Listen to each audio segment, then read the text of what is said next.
नमस्कार दोस्तों, the daily podcast में आप सभी का स्वागत है। आज दिन है ट्यूसडे, डेट है 16 मार्च और आज की इस वीडियो में हम करने वाले द हिंदू के एडिटोरियल सेक्शन का हिंदी में डिटेल एनालिसिस। तो चलिए स्टार्ट करते हैं इस वीडियो को। स्टार्टिंग करते हैं एक बहुत ही बेहतरीन कार्टून से जो आज के एडिटोरियल सेक्शन में आई हुई है। इस कार्टून में दिखाया गया है किस तरीके से आज की डेट में जो तेलुगु देशम पार्टी है, जो टीडीपी है, उसकी बहुत बुरी हालत हो गई है म्यूनसिपल इलेक्शंस में और असेंबली इलेक्शंस दोनों में। दिखाया गया है कि किस तरीके से पहले तो असेंबली इलेक्शंस में उनकी बहुत बुरी हालत हुई, जिसके वजह से यहाँ दिखाया गया एक पहिया उनकी गाड़ी का निकल गया, लेकिन फिर भी वो एक पहिए में टिके हुए थे। लेकिन जैसे ही म्यूनसिपल इलेक्शंस आए, दोनों पहिए बाहर हो चुके थे और किस तरीके से वो खड़े खड़े ही रह गए थे। तो ये इस कार्टून में दिखाया गया है।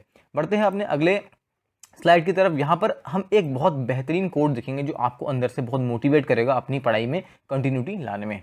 देखिए किस तरीके से ऐसा लिखा गया है कि एक इच्छा जो है वो कुछ नहीं बदलती है, एक निर्णय जो है वो थोड़ा कुछ बदल सकता है, परंतु एक निश्चय जो है वो सब कुछ बदल देता है। इसका आपके कंटेक्स्ट में क्या रिलेशन है? देखिए, जो अपने पढ़ाई में अगर आप सोचते हैं कि आपको ये चीज़ पढ़नी है तो वो उतनी ज़्यादा इंप्लीमेंट नहीं होगी। अगर आपने डिसीजन लिया है कि आपको उसको करना है तो आप कहीं ना कहीं उसको करेंगे, लेकिन अगर आपने कमिटमेंट कर दी तो डेफिनेटली आप उस चीज़ को ज़रूर करेंगे और ये आपकी स्टडी में, जो आपकी पढ़ाई में बदलाव ज़रूर लाएगा, जो आपको आपके एग्ज़ाम की तरफ गाइड ज़रूर करेगा। तो इस चीज़ को अपने लाइफ में इंप्लीमेंट कीजिए और देखिए आपकी जो पढ़ाई का स्केड्यूल है, आपकी जो कमिटमेंट्स है, आपकी जो कंसिस्टेंसी है आपकी पढ़ाई की तरफ, वो कितनी ज़्यादा बढ़ जाती है। चलिए बढ़ते हैं अगले डेटा पॉइंट की तरफ। तो डेटा पॉइंट आज की डेट में सीरिया में जो कन्फ्लिक्ट चल रहा है उसके बारे में बताता है। तो देखिए, सीरिया में जो कन्फ्लिक्ट है ये आज की बात नहीं है। अगर आपने बहुत कम भी अगर न्यूज़ को फॉलो किया होगा तो आपको फिर भी ISIS के बारे में पता होगा, जिसको पहले से Islamic state of Iraq and Syria कहा जाता था। खैर आज की डेट में उसे सिर्फ IS कहा जाता है। तो अब देखिए, वहाँ पर आज की डेट से नहीं, बहुत पहले से ही इन्वेजन्स बहुत ज़्यादा हैं और उसकी वजह से सीरिया में जो कॉन्फ्लिक्ट है वो अपनी चरम सीमा पर है। अब यहाँ बताया जा रहा है कि किस तरीके से पहले सिचुएशन नॉर्मल थी, लेकिन एकदम से बाद में कैजुअलिटी बढ़ने लगी। और एक कैजुअलिटी क्यों बढ़ी? क्योंकि सीरिया में एक तरीके का सिविल वॉर जो है वो कंटिन्यूएशन में है। यहाँ जैसे लिखा हुआ है कि सिविल वॉर जो है सीरिया में, उसने करीब करीब 3.8 लाख लोगों की जानें ले चुकी हैं और ये सारे के सारे लोग सिविलियन थे। इसके अलावा काफ़ी ज़्यादा मास माइग्रेशन देखा गया है और एक तरीके से आप कह सकते हैं सीरिया का इंटरनेशनल लेवल पे आज के डेट में क्राइसिस ही है। और ये जो क्राइसिस है इसने अलग अलग स्फेयर को, जैसे यहाँ 4 अलग अलग ग्राफ दिखाए गए हैं, तो चारों दिशाओं में दिखा रखा है कि किस तरीके से इस क्राइसिस ने इफेक्ट कर रखा है।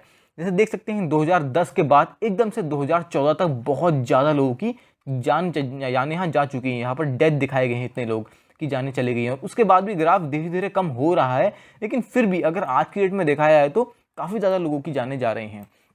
उसके अलावा यहाँ पर बताया गया कि करीब करीब इतने सारे लोग, जैसे 1.17 लाख जो सिविलियंस हैं, उसमें से करीब करीब 36,109 महिलाएं और बच्चे, ये लोग, इनकी जानें सिविल वॉर में जा चुकी हैं 2011 तक के डेटा के अकॉर्डिंग। और यहाँ पर ये भी बताया गया कि करीब करीब मार्च 14 तक की बात की जाए तो 3.8 लाख लोग जो हैं वो अपनी जानें खो चुके हैं, जो बहुत ज़्यादा है किसी भी इस टाइप की कंट्रीज़ में जो इतनी ज़्यादा डेवलप्ड भी नहीं है, जहाँ पर इतने रिसोर्सेज भी नहीं है और उसके अलावा इतने सारे लोगों पर वायलेंस हो रहा है। तो ये चीज़ सही नहीं है। अब क्योंकि वायलेंस इतना ज़्यादा है, डेवलपमेंट नहीं है, सिविल वॉर चल रहा है, तो माइग्रेशन बहुत ज़्यादा होगा। तो देखिए यहाँ पर किस तरीके से बताया गया कि करीब करीब 56 लाख सीरिया के जो लोग हैं वो आज की डेट में किसी और कंट्रीज़ में पलायन कर चुके हैं और कंट्रीज़ में अब एक तरीके से होस्टेज बन के, होस्टेज तो नहीं कह सकते, एक तरीके से वहाँ पर शेल्टर लेने के लिए जा चुके हैं।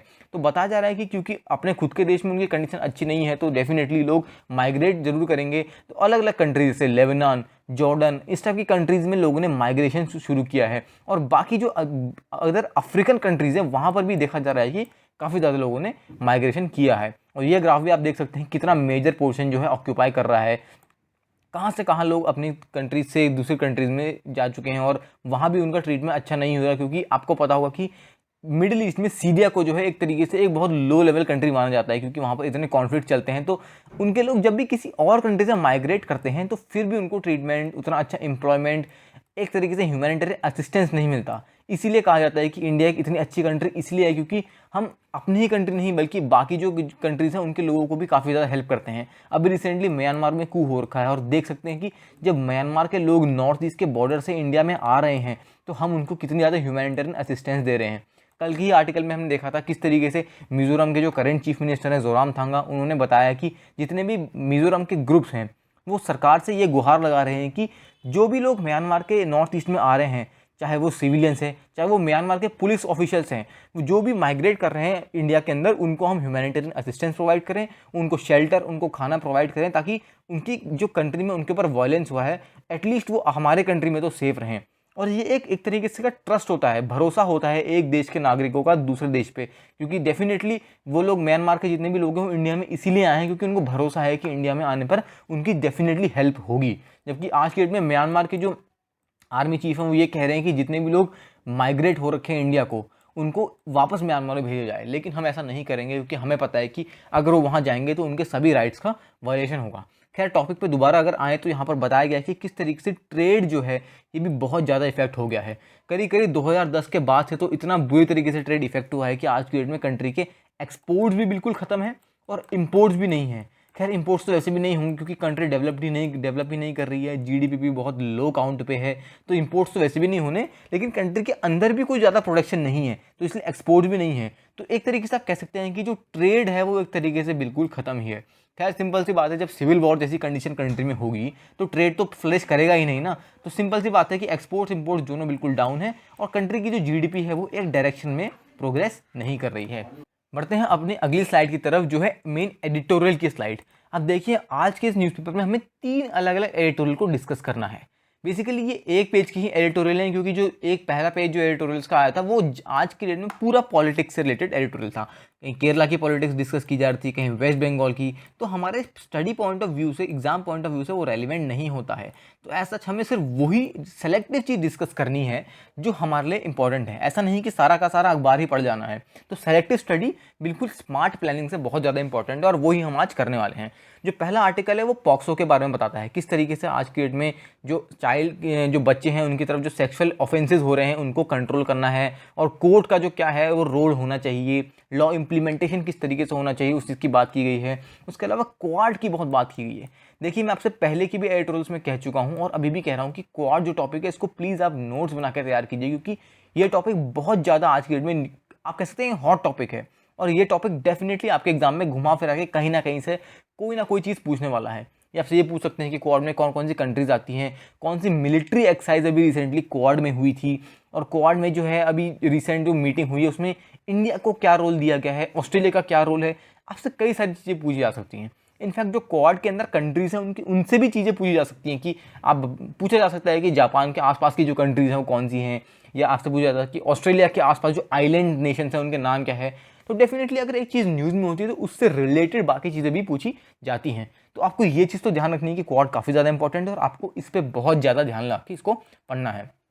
उसके अलावा यहाँ पर बहुत बढ़िया आर्टिकल लिखा गया है किस तरीके से इंडिया का आज के डेट में बहुत इंपॉर्टेंट रोल है पूरे ग्लोब में। एक तरीके से इंडिया पोस्ट कोविड यानी कोविड के बाद का जो अभी का टाइम चल रहा है इसमें एक ग्लोबल लीडर की तरह इमर्ज होकर बाहर आ रहा है। ये लीडर हमें किस तरीके से दिखाया गया है, एक तो हमें फार्मेसी की इंडस्ट्री में, क्योंकि फार्मेसी इंडिया में बहुत ज़्यादा फ्लरिश कर रही है और पूरे वर्ल्ड में हम एक तरीके से मेडिकल डिप्लोमेसी दिखा रहे हैं।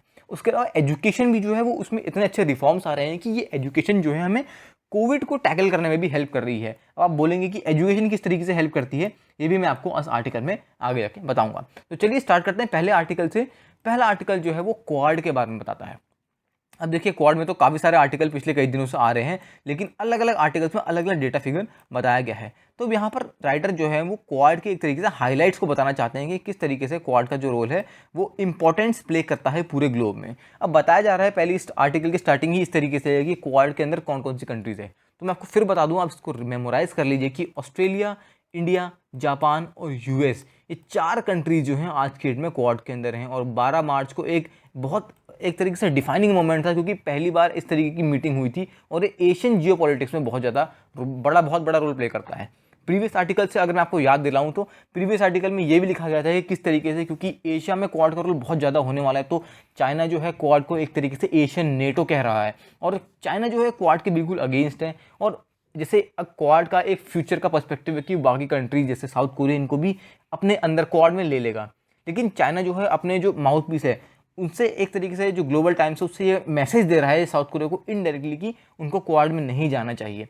तो देख सकता है कि चाइना पे इन सब चीज़ों का इफेक्ट बहुत पड़ रहा है और डेफिनेटली क्वाड की जो कोविड के बाद जो भी मूवमेंट्स हुई हैं वो चाइना के अगेंस्ट ही हुई थी और डेफिनेटली उसका असर भी पड़ रहा है। लेकिन मेजर दिक्कत क्या है, देखिए आज के डेट में क्रिटिसिज्म क्वाड का इस तरीके से किया जा रहा है कि क्वाड जो है फॉर्मल ग्रुप नहीं है। ऑल उसको लोग फॉर्मल कहते होंगे लेकिन ये फॉर्मल ग्रुप नहीं है। क्यों? अब मैं आपको इसको एक एग्जाम्पल से समझाऊंगा। जैसे हम ब्रिक्स की एग्जाम्पल ले लें। ब्रिक्स का एक प्रॉपर गोल है, उनका एक प्रॉपर बैंक है, उनकी प्रॉपर मीटिंग्स होती हैं। तो ये सारी चीज़ें दिखाती हैं कि ब्रिक्स कितना फॉर्मल ऑर्गेनाइजेशन है और कितना एक तरीके से हम कहते हैं स्ट्रिक्ट तरीके से अपना रोल ग्लोबली प्ले कर रहा है। लेकिन क्वाड की बात करो तो क्वाड में ये सब चीज़ें आज की डेट में नहीं दिख रही हैं। क्यों? क्योंकि क्वाड का एक प्रॉपर गोल नहीं है, आज की डेट में प्रॉपर बैंक नहीं है जो किसी इस इंफ्रास्ट्रक्चर को फंड कर सके। तो इस टाइप की चीज़ें ये दिखाती हैं कि क्वाड जो है आज की डेट में इंपॉर्टेंट रोल नहीं प्ले कर रहा है। और अगर मैं क्वाड की बात राइटर जो यहाँ कहना चाहते हैं तो राइटर कह रहे हैं कि क्वाड का आज की डेट में एक कोलिशन बहुत लूज है। तो एक लूज कोलिशन से राइटर सिंपल भाषा में ये बताना चाह रहे हैं कि क्वाड के जो पर्सपेक्टिव हैं, फ्यूचर के गोल हैं, वो उतना ज़्यादा डिफाइंड नहीं है। जबकि क्वाड आज के डेट में मतलब सही कर रहा है, एक सही डायरेक्शन में प्रोग्रेस कर रहा है और थोड़ा टाइम लगेगा इस चीज़ को अच्छा इंप्रूव करने में। लेकिन अभी की अगर कंडीशन बात करो तो क्वाड इतना अच्छा नहीं है ऑन ग्राउंड। इसके अलावा चाइना की तो हमने बात करी कि चाइना ने इसको ऑब्जेक्ट भी किया है और चाइना को एक तरीके से क्वाड में कोई बहुत ज़्यादा पोटेंट नहीं दिखाई देता। सिंपल सी बात है, ये तो उनका क्रिटिसिज्म करने का एक तरीका है। अगर मैं क्वाड की आपको प्रीवियस हिस्ट्री बता दूं, ऑल्दो यहाँ उतनी मेंशन नहीं की है, मैं आपको बता देता हूँ कि क्वाड का जो आइडिया है वो जापान ने इनिशियली 2007 में पूरी दुनिया के सामने रखा था। अब देखिए 2007 में ठंडे बस्ते में कुछ चला गया क्योंकि उस टाइम में ऐसा था कि ऑस्ट्रेलिया के और यूएस के रिलेशन जो थे चाइना के साथ काफ़ी अच्छे थे। तो उस पॉइंट ऑफ टाइम में किसी को ऐसी ज़रूरत लगी ही नहीं कि क्वाड में इंगेज होने की कोई ज़रूरत है। ऐसा कुछ ऑस्ट्रेलिया का बहुत ज़्यादा ट्रेड जो है वो चाइना के थ्रू होता था। तो इस तरीके से आइडिया ठंडे बस्ते में चला गया। लेकिन 2017 तक चीज़ें जो थी वो बदलने लगी। अब क्योंकि चाइना के साथ रिलेशन बदलने लगे तो ऐसा हुआ कि उस टाइम में कंट्रीज़ ने क्वाड को एक्चुअली फॉर्म किया। तो 2017 में क्वाड एक्चुअल में ऑन ग्राउंड फॉर्म हुआ। लेकिन इसमें भी बड़ी दिक्कत थी। अब 2017 में फॉर्म तो हमने कर लिया, लेकिन इसके जो ऑब्जेक्टिव्स थे वो कहाँ पर हैं? बिना ऑब्जेक्टिव के तो कोई ऑर्गेनाइजेशन प्रोग्रेस ही नहीं कर सकता। तो अब 2017 में भले ही फॉर्म कर दिया लेकिन ऑब्जेक्टिव्स ही नहीं है।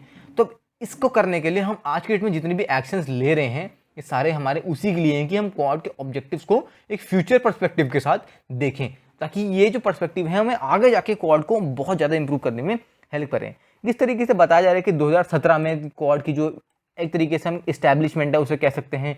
और ये इस्टेब्लिशमेंट इसलिए क्योंकि मल्टीपल चैलेंजेस हमें देखने को मिले। जैसे 2020 की बात करो तो काफ़ी सारे चैलेंजेस थे। जैसे लद्दाख में, ईस्टर्न लद्दाख की यहाँ राइटर बात करते हैं। उसके अलावा गलवान वैली का क्लैश तो आपको पता ही है। डोकलाम में भी हम क्राइसिस देख चुके हैं। और उसके अलावा ट्रेड जो है, ट्रेड में भी अब काफ़ी ज़्यादा हम एक कह सकते हैं कि हमारी जो अंडरस्टैंडिंग है वो उतनी ज़्यादा अच्छी नहीं है, क्योंकि सिंपल सी बात है रिलेशन उतने ज़्यादा अच्छे नहीं हैं। तो राइटर यहाँ ये चीज़ बताना चाहते हैं कि किस तरीके से अब क्वाड का जो है फॉर्मेशन चाइना के ही अगेंस्ट जाने वाला है। और क्वाड की जो अप्रोच है अब ट्रम्प के टाइम में बिल्कुल अलग थी और जो बाइडन के टाइम में अब बिल्कुल अलग होने वाली है। अब अलग किस तरीके से होने वाली है? अब देखिए राइटर है कहना चाहते हैं कि ट्रम्प जो है वो एक तरीके से बहुत ही स्ट्रेट फॉरवर्ड आदमी थे। क्योंकि ट्रम्प जो थे वो बिल्कुल चाइना को मुंह पे बोलते थे कि कोविड के लिए वही रिस्पॉन्सिबल है, जो ग्लोबल कंडीशन इतनी खराब हो रही थी उसके लिए भी चाइना ही रिस्पॉन्सिबल है। और सिंपल सी बात, उन्होंने चाइना को बहुत ज़्यादा क्रिटिसाइज किया। और वो कोविड को एक तरीके से जैसे हम लोग कहते हैं तो कोरोना वायरस कहते हैं, लेकिन वो कोविड को चाइनीज़ वायरस की तरह असिस्ट करते थे। तो जितने बार मतलब कोविड की बात आती थी तो चाइनीज़ वायरस करके असिस्ट करते थे और चाइना को एक तरीके से पिंच किया करते थे। लेकिन जो बाइडन की स्ट्रैटेजी इस टाइप की नहीं है। उन्होंने अभी जितनी भी क्वाड की मीटिंग हुई उसमें चाइना का बिना नाम लिए ही हमने चाइना के अगेंस्ट काफ़ी ज़्यादा चीज़ें कर दी हैं।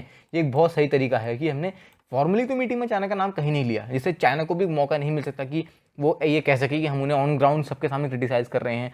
और उसके अलावा हमने चाइना के खिलाफ, मतलब खिलाफ तो नहीं लेकिन चाइना के बिल्कुल हम कह सकते हैं अपोज में जो हमें फ्यूचर में करना है उसके खिलाफ हमने काफ़ी ज़्यादा मूव भी ले लिए हैं। तो क्वाड की जो नई अप्रोच है वो ट्रम्प के टाइम में अलग थी और जो बाइडन के टाइम में बिल्कुल अलग होने वाली है। जो बाइडन के टाइम में राइटर कहना चाहते हैं कि बहुत प्लान्ड अप्रोच है। प्लान्ड किस तरीके से? एक सोफिस्टिकेटेड मतलब एक डायरेक्शनल अप्रोच है। और इसका एम्फेसिस है कि यूएस जो है वो अपने जो बाकी सारे पार्टनर्स हैं, यानी अभी यहाँ पार्टनर्स कौन कौन से हैं? इंडिया हो गया, ऑस्ट्रेलिया हो गया, जापान हो गया, ये अभी के पार्टनर्स हैं क्वाड के अंदर यूएस के। तो इन सारे पार्टनर्स को एक साथ लेके यूएस आगे सबमिट करने वाला है टुगेदर अपने स्ट्रेटेजिक पार्टनर के साथ। और इन्हीं सब चीज़ों से ही आगे जाके फ्यूचर में हमारा जो एक तरीके से अलायंस है क्वाड का वो इम्प्रूव करने वाला है।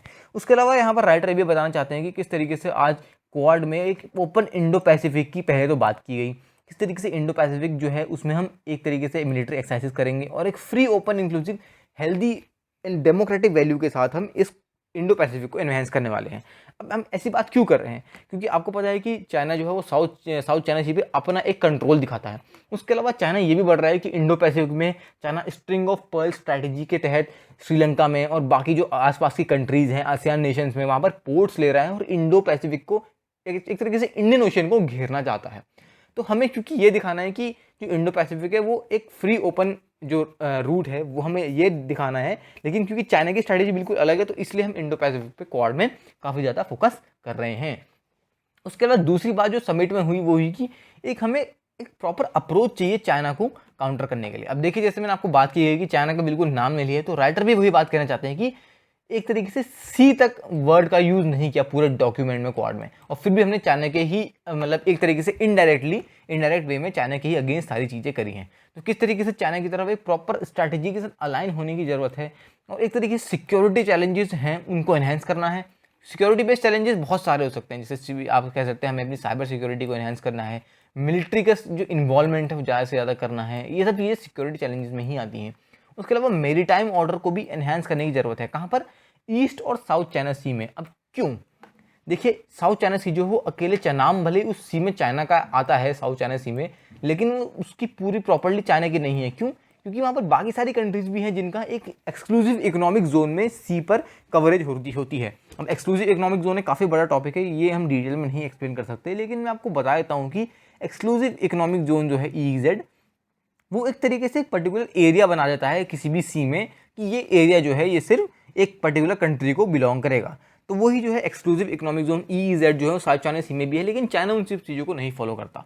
तो हमें बाकी देशों की मदद करते हुए किस तरीके से आज के डेट में मैरीटाइम ऑर्डर जो है साउथ चाइना सी में सही करना है, ऐसा राइटर यहाँ पर कह रहे हैं। और उसके अलावा राइटर ये भी कहना चाहते हैं कि किस तरीके से आज के डेट में चाइना जो है वो बाकी कैपिटल्स यानी बाकी कंट्रीज़ के लिए किस तरीके से एक इमर्जिंग थ्रेट की तरफ बढ़ रहा है। और ये एक अकेली कंट्री की बात नहीं है, ये काफ़ी सारी कंट्रीज़ ने एक साथ इस बात को शेयर की गई है, और डेफिनेटली अगर ये बात शेयर की है तो सच में ये बात ऑन ग्राउंड एक्चुअल में ट्रू है। उसके अलावा यहाँ ये भी बताना चाह रहे हैं कि तीसरी जो बड़ी बात क्वाड में हुई वो एक तरीके से राइटर बता रहे हैं कि क्वाड ने एक बैटल ग्राउंड बना दिया है किस तरीके से अलग अलग कंट्रीज़ के लिए। अब देखिए, क्वाड में आज की डेट में 4 कंट्रीज़ हैं जिनका नाम हमने ऊपर डिस्कस किया, लेकिन इन 4 कंट्रीज़ की ही बात नहीं है। अगर मैं आसियान कंट्रीज़ की बात करूँ तो आसियान कंट्रीज़ का काफ़ी ज़्यादा स्पेशल एक्सक्लूसिव इकोनॉमिक जोन है वो साउथ चाइना सी में चाइना ने घेर लिया है। अब क्योंकि ये कंट्रीज इतनी ज़्यादा एम्पावर्ड नहीं है कि ये ऑन ग्राउंड जाके एक्शंस ले सकें, तो ये कंट्रीज़ जो डेवलपिंग कंट्रीज़ हैं उनकी हेल्प लेते हैं। अब डेवलपिंग कंट्रीज का एक एग्जांपल देता हूँ, जैसे इंडिया, क्योंकि आज के डेट में आसियान कंट्रीज़ जो हैं वो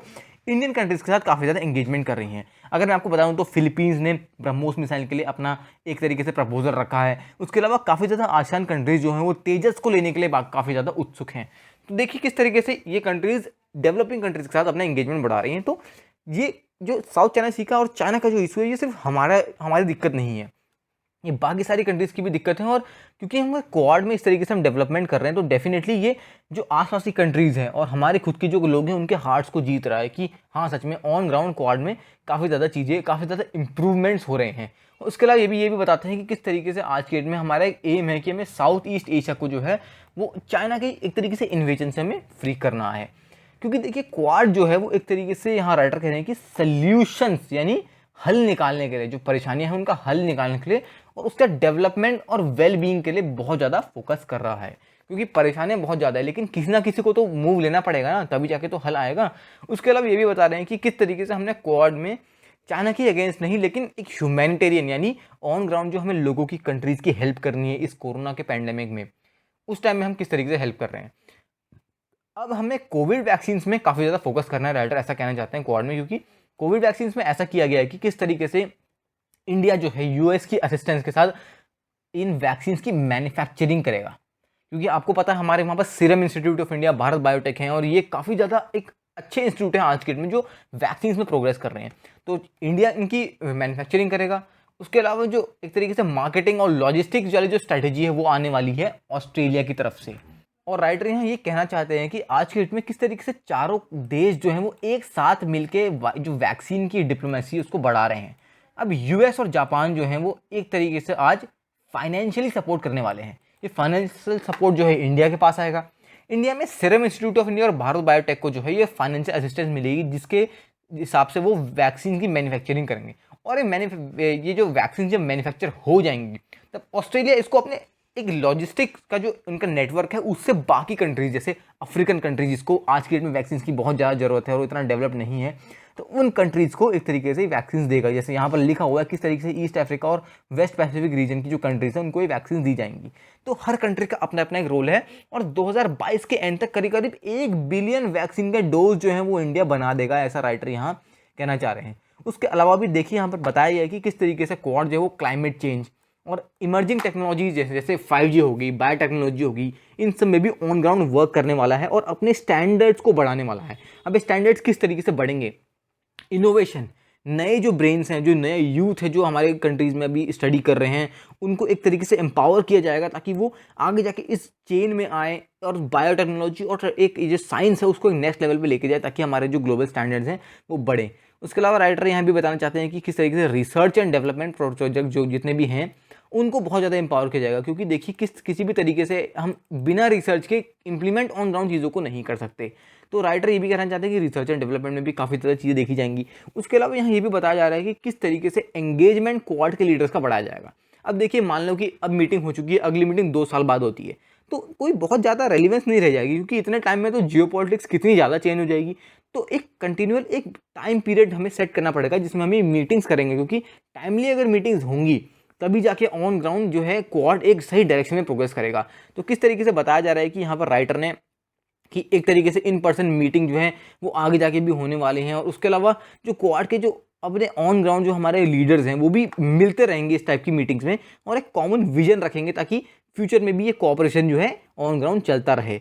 अब मैं आपको इसके दूसरे एस्पेक्ट बताता हूँ कि जैसे मैंने आपको पहले ही बताया कि आसियान कंट्रीज जो है वो हम जैसी डेवलपिंग इकोनॉमिक्स को काफ़ी ज़्यादा आज की डेट में डिपेंडेंट है। क्यों? क्योंकि इस समिट से उनको भी काफ़ी ज़्यादा उम्मीदें हैं आज की डेट में, क्योंकि जो मैं आपको पहले ही बताया कि चाइना का जो इशू है वो सिर्फ हमारा इशू नहीं है, काफ़ी ज़्यादा और कंट्रीज़ का इशू है। और जैसे यहाँ पर ये बताना चाह रहे हैं कि किस तरीके से आज की डेट में जो नॉर्थ कोरिया है उसका कंप्लीट डीन्यूक्लियराइजेशन जो है उसके लिए भी हम एक सिक्योरिटी काउंसिल जो है जैसे यूनाइटेड नेशन सिक्योरिटी काउंसिल में जो रेजोल्यूशन है उस रेजोल्यूशन के अकॉर्डिंग्स में भी हम क्वाड को लेने वाले हैं। क्यों? जैसे मैंने आपको पहले बताया कि साउथ कोरिया को भी हम क्वाड में लेने वाले हैं, लेकिन उससे पहले हमें ये मेजर जैसे कंप्लीट नॉर्थ कोरिया का डीन्यूक्लियराइजेशन करने की ज़रूरत है, तभी जाके हम फर्दर बाकी कंट्रीज़ को भी इंडक्ट कर सकते हैं और क्वाड जो है एक फ्यूचर में काफ़ी बड़ा ऑर्गेनाइजेशन बन जाएगा जो एक तरीके से ग्लोबल डेवलपमेंट में बहुत ज़्यादा फोकस करेगा। इसके अलावा यहाँ ये भी बताया जा रहा है कि क्वाड आज के डेट में किस तरीके से फ्लेक्सिबल ग्रुप बनने वाला है जो लाइक माइंडेड पार्टनर्स। अब लाइक माइंडेड कैसे? सिंपल सी बात है, एक बहुत एग्जांपल है कि हम सारे के सारे कंट्रीज जो हैं वो चाइना का इन्वेजन काउंटर करने वाले हैं और ग्लोबली वैक्सीन को हेल्प करने वाले हैं। तो देखिए हमारा माइंडसेट जो है वो सबका एक डायरेक्शन में जा रहा है और ये माइंडसेट बहुत ज़्यादा जरूरी है, क्योंकि अगर सारे के सारे एक डायरेक्शन में काम करेंगे तभी जाकर पूरे रीजन में पीस और प्रॉस्पेरिटी आ पाएगी। तो ये था पूरा आर्टिकल, राइटर ने काफ़ी डिटेल में डिस्कस किया और जो काफ़ी अलग अलग चीज़ें बताई हुई हैं। ये वो आर्टिकल एक उस आर्टिकल की तरह नहीं है जो हमने प्रीवियस एडिटोरियल में डिस्कस किया था, वहाँ भी काफ़ी ज़्यादा अच्छे पॉइंट्स थे, लेकिन राइटर ने यहाँ भी बहुत डिफरेंट पॉइंट्स को डिस्कस किया है। अब हम बढ़ते हैं अगले आर्टिकल की तरफ जो पॉक्सो की तरफ बताता है। अब जो पॉक्सो है उसका फुल फॉर्म क्या है पहले तो आपको ये पता होना चाहिए। Protection of children from sexual offences act 2012। ये डेट आप याद रख लीजिए क्योंकि आपसे पूछा जा सकता है कि ये एक्ट जो है कब से इनैक्ट हुआ था। अब ये जो है एक तरीके से मैं बताता हूँ कि जैसे जितने भी 18 ईयर्स से अबव के जो लोग होते हैं उन पे अगर कोई भी सेक्सुअल ऑफेंस होता है तो उनके लिए जो लॉज हैं वो थोड़े डिफरेंट हैं। लेकिन अगर माइनर्स यानी 18 ईयर से कम के जो बच्चे होते हैं उनके साथ ऐसे ऑफेंसेस होते हैं तो उनके लिए जो पॉक्सो के अंडर जितने भी कार्रवाई है वो की जाती है।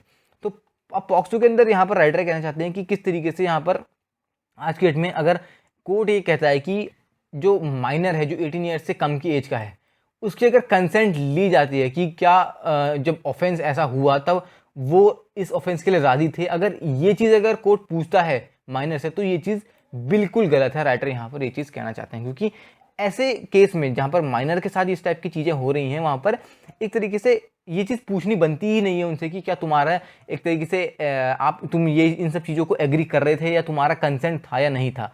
अगर राइटर यहाँ कहना चाहते हैं कि अगर किसी भी माइनर के साथ ऐसी चीज़ होती है तो वो एक माइनर के साथ एक रेप कैटेगरी में ही है और इसमें किसी भी तरीके का एक तरीके से कह सकते हैं पूछा नहीं जा सकता किसी भी बच्चे से कि वो इन सब चीज़ों में इन्वॉल्व था या नहीं था, और उस बच्चे की कंसेंट का कोई वैल्यू नहीं रह जाती यहाँ पर, क्योंकि सिंपल सी बात है, अगर ऐसे छोटे बच्चे के साथ ये सब चीज़ें की जा रही हैं तो डेफिनेटली एक्शन मतलब जो है कोर्ट को ऑन ग्राउंड लेने की ज़रूरत है। राइटर यहाँ ये चीज़ कहना चाहते हैं। अब राइटर यहाँ ये बनाना चाहते हैं कि पॉक्सो के अंडर एक तरीके से क्या है, कह सकते हैं कि कंसेंट जो है पर्सन का, जैसे हमने अभी डिस्कस किया, कंसेंट जो है वो इररेलेवेंट है। यहाँ पर कंसेंट की तो बात ही नहीं है, क्योंकि इतने छोटे बच्चे के साथ ये सब चीज़ें की जा रही हैं तो ये गलत ही है। उसके अलावा पार्लियामेंट्री कमेटी जो है राज्यसभा में, उन्होंने 2011 में एक तरीके से क्रिटिसाइज किया था पॉक्सो को कि कंसेंट वाली जो बात है वो बिल्कुल पॉक्सो में गलत है, क्योंकि पहले बात तो माइनर के साथ ये चीज़ हो रही है, जैसे हमने अभी डिस्कस किया। तो यहाँ पर कंसेंट जैसी कोई चीज़ होनी नहीं चाहिए। सिंपल सी बात है, अगर ऑफेंस हुआ है तो उसे रेप कैटेगरी में डाल मतलब आना चाहिए, और जो कल्प्रिट है जिसने ये चीज़ें करी हैं उसके साथ एक्शन डायरेक्टली ले लेना चाहिए। उसके अलावा हमारे जैसे यूनाइटेड नेशंस में भी काफ़ी ज़्यादा ऐसे प्रोविजंस हैं जो चाइल्ड के खिलाफ जो सेक्सुअल ऑफेंसेस होते हैं उनको प्रिवेंट करते हैं। तो किस तरीके से बताया जा रहा है कि आज के डेट में जो जजमेंट है कोर्ट्स का, वो एक तरीके से बिल्कुल ख़त्म कर देता है, जो पब्लिक का इंटरेस्ट है उसको ओवरराइड कर देता है। क्यों? क्योंकि सिंपल सी बात है, अगर किसी माइनर से पूछा जाएगा कि उसका कंसेंट था या नहीं था, तो एक बहुत इररिलेवेंट चीज़ है, क्योंकि माइनर को तो इनफैक्ट इन सब चीज़ों के बारे में प्रॉपर्ली पता भी नहीं होता है। तो ये पब्लिक इंटरेस्ट में नहीं है, ऐसा यहाँ पर राइटर कहना चाहते हैं। और पॉक्सो यही जो फॉर्मेशन हुई थी वो आर्टिकल 15 के अकॉर्डेंस में हुई थी। आर्टिकल 15 क्या कहता है? संविधान ऐसा कर सकता है कि अगर बच्चे, महिलाएं और इस टाइप के लोगों के लिए अगर कोई भी स्पेशल प्रोविजन बनाने हैं तो वो संविधान बना सकता है, और इसी के अकॉर्डेंस में जो है पॉक्सो को बनाया गया है। राइटर यहाँ ये चीज़ कहना चाहते हैं। तो देखिए किस तरीके से राइटर ने यहाँ पर ये सब चीज़ें मेंशन की हैं, और पॉक्सो को भी एक तरीके से आप कह सकते हैं क्रिटिसाइज ही किया है, क्योंकि कोर्ट के ऐसे जजमेंट जो है डेफिनेटली वैलिड नहीं है। अब अगर 18 से ऊपर के जो जितने भी अगर ऐसे ऑफेंस होते हैं उनमें कोर्ट कंसेंट ले सकता है, क्योंकि अगर कंसेंट होगा तो जजमेंट जो होगा वो चेंज होगा। लेकिन अगर यहाँ पर जब छोटे बच्चों की बात है तो वहाँ पर इन सब चीज़ों की ज़रूरत नहीं है। राइटर यहाँ पर इस तरीके से पॉक्सो को जो जजमेंट है कोर्ट का उसको एक तरीके से क्रिटिसाइज़ करते हैं। बढ़ते हैं अगले आर्टिकल की तरफ। अब अगला आर्टिकल जो है हमारा बहुत इंपॉर्टेंट आर्टिकल है, ये लिखा है रमेश पोखरियाल निशंक जी ने। अब यहाँ पर मैं आपको बता दूं कि जो हमारे एजुकेशन मिनिस्टर उन्होंने इस आर्टिकल को बहुत सही डायरेक्शन में बताया किस तरीके से आज की डेट में इंडिया का रोल होने वाला है कोविड के बाद वाले एरा में, और एजुकेशन कैसे डेवलप करने वाली है। जैसा मैंने आपको स्टार्टिंग में बताया था कि आप भी पूछ सकते हैं कि एजुकेशन पोस्ट कोविड एरा में कैसे हेल्प कर रहा है, तो वही चीज़ मैं आपको बहुत डिटेल में बताने वाला हूँ, और ये चीज़ आपकी कहाँ काम आने वाली है।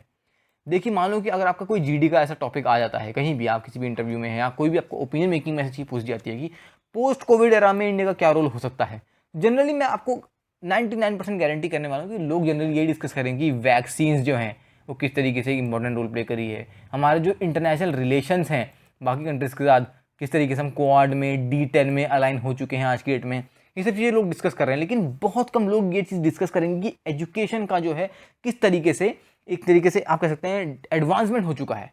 मैं ये उस चीज़ की बात नहीं कर रहा हूँ कि एजुकेशन ऑनलाइन चली गई है या ये, वो चीज़ बहुत अलग है, वो बिल्कुल एक हमारे इंटरनेशनल लेवल पे जो हम चीज़ कर रहे हैं उससे रिलेटेड भी नहीं है। मैं बहुत डिफरेंट चीज़ आपको बताने वाला हूँ। अब जैसे यहाँ पर राइटर कह रहे हैं कि इंडिया ने आज के डेट में एजुकेशन रिफॉर्म्स और एक ग्लोबल फार्मेसी बनने की जो दौड़ है उसमें काफ़ी आगे निकल चुका है इंडिया। अब एक सेकंड में आपको जूम कर देता हूँ ताकि आपको बहुत क्लियरली ये चीज़ दिखाई दे। हाँ, अब देखिए यहाँ पर राइटर किस तरीके से बता रहे हैं कि इंडिया में लास्ट पोलियो का जो केस था, ध्यान रखिए एक डेटा फिगर है, लास्ट पोलियो केस था वो जनवरी 2011 में रिपोर्ट किया गया था, और उसके बाद से 2014 से इंडिया पोलियो फ्री डिक्लेयर्ड है। आपसे ये क्वेश्चन एग्जाम में पूछा जा सकता है कि इंडिया कब से पोलियो फ्री हुआ, क्योंकि देखिए अभी रिसेंटली ऐसा भी हुआ कि श्रीलंका जैसी कंट्री जो है वो मीजल्स फ्री डिक्लेयर कर दी गई थी। तो ये इस टाइप की न्यूज़ आती हैं तो इंपॉर्टेंट बन जाती है हमारे पॉइंट ऑफ व्यू से। अब एक और बहुत बेहतरीन बात, मार्च 16 यानी आज की जो डेट है ये है नेशनल वैक्सीनेशन डे। ये हर साल ऑब्जर्व किया जाता है और ये भी आपके एग्जाम में पूछा जा सकता है, क्योंकि डेज से रिलेटेड काफ़ी ज़्यादा न्यूज़ एग्जाम्स में आ रही हैं। तो ध्यान रखिए जो नेशनल वैक्सीनेशन डे है वो 16 मार्च को मनाया जाता है, और ये पहला बनाया गया था 1995 को। ये भी आप याद रख लीजिए, ऑल्दो यहाँ लिखा नहीं है लेकिन मैं आपको बता देता हूँ कि 1995 में ये पहली बार मनाया गया था। अब बताया जा रहा है कि किस तरीके से कोरोना पैंडेमिक के बाद जो चीज़ें चल रही हैं उसमें इंडिया ने अपने आत्मनिर्भर भारत की जो अंडर में जो हम वैक्सीन को बना रहे हैं इसको किस तरीके से एम्पावर कर दिया गया है। उसके अलावा राइटर यहाँ भी बताना चाहते हैं कि आज की डेट में मेडिसिन जो हैं वो एक तरीके से ग्लोबल गुड्स बन चुकी हैं। क्यों? क्योंकि कोविड के बाद सभी जो कंट्रीज हैं उनको वैक्सीन की बहुत ज़्यादा ज़रूरत है। इनफैक्ट अगर मैं मेडिसिन की भी बात करूँ तो आपको पता होगा हाइड्रोक्सी क्लोरोक्वीन जो मेडिसिन थी वो हमने यूएस को सप्लाई की थी कोविड के टाइम में। वो भी एक तरीके से हमारी मेडिकल डिप्लोमेसी का ही पार्ट है, और अब हम एक वैक्सीन डिप्लोमेसी का रोल प्ले कर रहे हैं। तो आज के डेट में कोविड पैंडेमिक ने बहुत ज़्यादा ग्लोबल चैलेंजेस पोज कर दिए, लेकिन इंडिया जो है वो उसके सॉल्यूशंस ग्लोबली लोगों के सामने लेके आ रहा है। राइटर यहाँ बताना चाहते हैं कि अब एजुकेशन की जैसे रुकी, मैं इससे पहले आपको एक दूसरे इस पर्सपेक्टिव में ले चलता हूँ जहाँ हम उसको फुली डिस्कस करेंगे।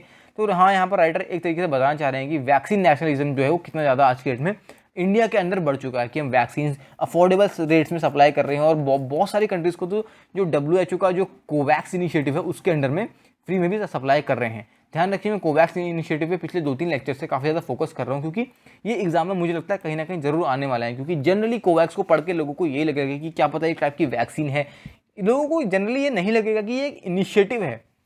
लोगों को ये लग सकता है कि कोई प्रोग्राम हो सकता है किसी गवर्नमेंट का या किसी स्टेट का। तो आपको ध्यान रखना है कि जो कोवैक्स इनिशिएटिव है वो WHO का इनिशिएटिव है, प्लीज़ इस बात को ध्यान रखिए। तो देखिए किस तरीके से आज की डेट में कोवैक्स इनिशिएटिव के अंदर हम वैक्सीन सप्लाई कर रहे हैं बाकी कंट्रीज़ को, और प्रोमिनेंटली अफ्रीकन कंट्रीज़ को जहाँ इतना ज़्यादा डेवलपमेंट नहीं है। और इस वजह से इंडिया आज की डेट में एक फार्मेसी हब इस्टेब्लिश हो चुका है वर्ल्ड के सामने।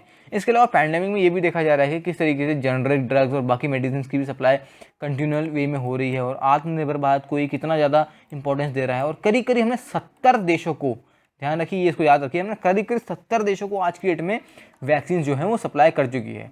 अब हम बात करते हैं एक इंपॉर्टेंट आस्पेक्ट की तरफ, जो है एजुकेशन का, जिस पे मैं आपसे बता रहा था कि आज के डेट में एजुकेशन इंपॉर्टमेंट किस तरीके से कोविड में हेल्प कर रहा है। आपने अगर न्यूज़ को फॉलो किया तो आपको पता होगा कि IITs और NITs जो हैं और IISc बैंगलोर, इस टाइप के जो इंस्टीट्यूशन हैं, इन्होंने बहुत सस्ते रेट में वेंटिलेटर्स, PPE किट और आपके कह सकते हैं ड्रोन्स जो हैं सैनिटाइजेशन के, और इस टाइप की टेक्नोलॉजीज़ को आप कह सकते हैं रोबोट्स और जो बॉट्स होते हैं जो ये हेल्प करते हैं। रेलवेज़ ने इनफैक्ट काफ़ी ज़्यादा बॉट्स बनाए थे जो हॉस्पिटल्स में एक तरीके से पेशेंट्स को सर्व करने में हेल्प कर रहे थे। तो ये टेक्नोलॉजिकल एडवांसमेंट है जो है एजुकेशन की वजह से जो आ रहा है इन IITs NITs की वजह से, ये हमें कितना ज़्यादा एक तरीके से हेल्प करने वाला है। आपको ये पॉइंट ध्यान देना है, देखिए क्योंकि बहुत डिफरेंट पॉइंट था। अब बता रहे हैं कि किस तरीके से पोस्ट कोविड के बाद जो रिसर्च है उसने कितना ज़्यादा इनोवेशन ला दिया है कि हम कोविड के दौरान ही इतने ज़्यादा डेवलपमेंट्स कर पा रहे हैं। नेशनल एजुकेशन पॉलिसी जो है 2020 का, वो एक तरीके से इसी डायरेक्शन में वर्क कर रही है आज के डेट में। क्यों? क्योंकि अब जो अगला ईयर एक तरीके से कह सकते हैं आगे जाके हमने इस चीज़ को इम्प्लीमेंट करने वाले हैं, तो वहाँ पर हायर एजुकेशन जो है वो एक तरीके से इनोवेशन पे और स्टार्टअप इंक्यूबेशन पे बहुत ज़्यादा फोकस करने वाले हैं। इससे क्या होगा? टेक्नोलॉजी का डेवलपमेंट होगा, इंटरडिसिप्लिनरी रिसर्च का, यानी रिसर्च एंड डेवलपमेंट का भी काफ़ी ज़्यादा हम कह सकते हैं एडवांसमेंट होगा। तो ये सारी चीज़ें बहुत ज़्यादा नेसेसरी हैं एक तरीके से का चेंज लाने में, और ये चेंज ही जो है ये हमें कोविड को टैकल करने में हेल्प करेगा। नेशनल रिसर्च फाउंडेशन जो है वो एक इस्टेब्लिश की गई है, और उसके अंदर करीब करीब 50,000 करोड़ का जो ग्रांट है वो अगले 5 सालों के लिए दिया गया है, ताकि एक तरीके से हम साइंटिफिक रिसर्च में बहुत ज़्यादा एम्पावर कर पाएँ और हमें टेक्नोलॉजी जो है वो आगे जाके इन्हेंस हो। इसके अलावा राइटर यहाँ बताना चाहते हैं कि किस तरीके से आज के दिन में इमर्जिंग पैंडेमिक में हमें ग्लोबल लीडर की तरफ सामने आए हैं, और राइटर यहाँ ये कहना चाहते हैं कि किस तरीके से वो एक हमें एज ए सिटीज़न, जैसे हम सिटीजन हैं वो भी सिटीजन, तो हमें वो अपील करते हैं कि हम आगे आएँ और वैक्सीन ड्राइव का पार्ट लें। अब देखिए ये बहुत एक तरीके से डीप मैसेज राइटर ने दिया है। क्यों? क्योंकि आपको पता है कि बहुत सारी एक तरीके से हम कह सकते हैं मिसकंसेप्शंस बहुत ज़्यादा हैं। अपोजिशन पार्टीज जो हैं वो वैक्सीन को लेके मिसकंसेप्शन कर रही हैं। कुछ ऐसे ऑर्गेनाइजेशन ग्रुप्स हैं, काफ़ी ज़्यादा लोग भी ऐसे हैं जो ऐसी मैसेज फैला रहे हैं सोसाइटी में कि वैक्सीन को नहीं लेना चाहिए, ये हार्म कर सकती है हमको। देखिए मैं आपको बताना चाहता हूँ कि अगर आप पॉलिटिक्स को और इस टाइप की चीज़ों को अगर एक साइड आप रख दें, पॉलिटिक्स और आप जिस पार्टी को सपोर्ट करते हैं इन सब चीज़ों को एक साइड रख दें, और आप सिंपल एक बहुत न्यूट्रल पर्सपेक्टिव से सोचें, तो देखिए मैं आपको बताना चाहता हूँ कि किस तरीके से जो वैक्सीन हैं वो काफ़ी ज़्यादा रिसर्च करके साइंटिस्ट ने डेवलप करी हैं, जितने भी साइंटिस्ट हैं। और साइंटिस्ट जो है वो कभी भी पॉलिटिकली कनेक्टेड नहीं हो सकते यार, वो लोग हमेशा अपने एक सोसाइटी को सर्व करने के लिए बने हैं, ताकि हम जैसे लोगों की लाइफ जो है आसान हो। एक तरीके से आप कह सकते हैं कि ह्यूमैनिटी की बात है आज की डेट में, कोविड के दौरान जो वैक्सीन और मेडिसिन की सप्लाई हो रही है। तो अपने पॉलिटिक्स को और इन सब चीज़ों को साइड रख के अगर आप इस पर्सपेक्टिव में सोचो, तो आपको डेफिनेटली ये रियलाइज़ होगा कि वैक्सीन कितनी ज़्यादा इंपॉर्टेंट है। तो प्लीज़ राइटर जैसे यहाँ एक तरीके से हमको अपील कर रहे हैं, तो मैं भी आपको एक मैसेज देना चाहता हूँ। ये मेरा पर्सनल ओपिनियन है कि वैक्सीन ड्राइव में आपको पार्ट इसलिए लेना चाहिए क्योंकि ये जो है एक पॉलिटिकली इंस्पायर्ड नहीं है। हम अपने अंदर ही कंट्री नहीं, बाहर भी वैक्सीन सप्लाई कर रहे हैं। बाकी जो जितने भी देश हैं वो काफ़ी ज़्यादा हमें थैंक्स दे रहे हैं एक तरीके से, क्योंकि हम उनकी इतनी ज़्यादा हेल्प कर रहे हैं और हमारी वजह से ही वो अपने जो सिटीजन हैं उनको वैक्सीनेट कर पा रहे हैं। तो जैसे राइटर ने यहाँ लिखा है कि सभी सिटीजन्स को आगे आके वैक्सीन ड्राइव में पार्ट लेना चाहिए। और जैसे प्राइम मिनिस्टर मोदी जी ने भी खुद वैक्सीन को लेके एक तरीके से लोगों में भरोसा लाया है कि वैक्सीन जो है वो बहुत ज़्यादा सेफ है और कॉन्फिडेंस बूस्ट किया नेशन का। तो डेफिनेटली सभी लोगों को साथ आना चाहिए और वैक्सीन ड्राइव में पार्ट लेना चाहिए, ताकि एक स्वर्णिम भारत यानी एक गोल्डन इंडिया की तरफ हम बढ़ें और हमारे जितने भी लोग हैं वो इस कोविड पैंडेमिक को ज़्यादा से ज़्यादा लड़ सकें। तो डेफिनेटली बहुत बेहतरीन मैसेज दिया था। और जितने भी आर्टिकल्स हैं उनमें से तीनों में से मुझे सबसे बेस्ट आर्टिकल अभी तक ये लगा, क्योंकि लास्ट में एक बहुत कंक्लूसिव वे में राइटर ने एक बहुत प्रॉपर मैसेज दिया है सोसाइटी के लिए। तो प्लीज़ आप भी इस मैसेज को फॉलो कीजिए और वैक्सीन ड्राइव में जो है पार्ट लीजिए, ताकि हम सब इस ग्लोबल एरा में फाइट कर सकें। तो हमने 3 अलग अलग एडिटोरियल आर्टिकल्स को डिस्कस किए और ये आपके एग्जाम पॉइंट ऑफ व्यू से डेटा फैक्ट फिगर से बहुत ज़्यादा इंपॉर्टेंट है। ये आपको इंटरव्यूज़ में और जीडीज़ में काफ़ी ज़्यादा हेल्प करेंगे। तो इस वीडियो को अपने फ्रेंड्स के साथ शेयर कीजिए जो भी एग्जाम्स की तैयारी कर रहे हैं, क्योंकि नॉलेज जो है वो शेयर करने से ही बढ़ती है। उसके अलावा अगर आपने चैनल को सब्सक्राइब अभी तक नहीं किया तो डेफिनेटली चैनल को सब्सक्राइब कर दीजिए, ताकि आपको इस टाइप की जो वीडियोस हैं, एडिटोरियल्स, न्यूज़ 40 मिनट की वीडियो के अंदर अंदर कंसाइजली मिल जाए। अगर आपने वीडियो को लाइक अभी तक नहीं किया तो डेफिनेटली वीडियो को लाइक भी कर दीजिए। तो आज की वीडियो के लिए इतना ही। Thank you very much. Have a great day.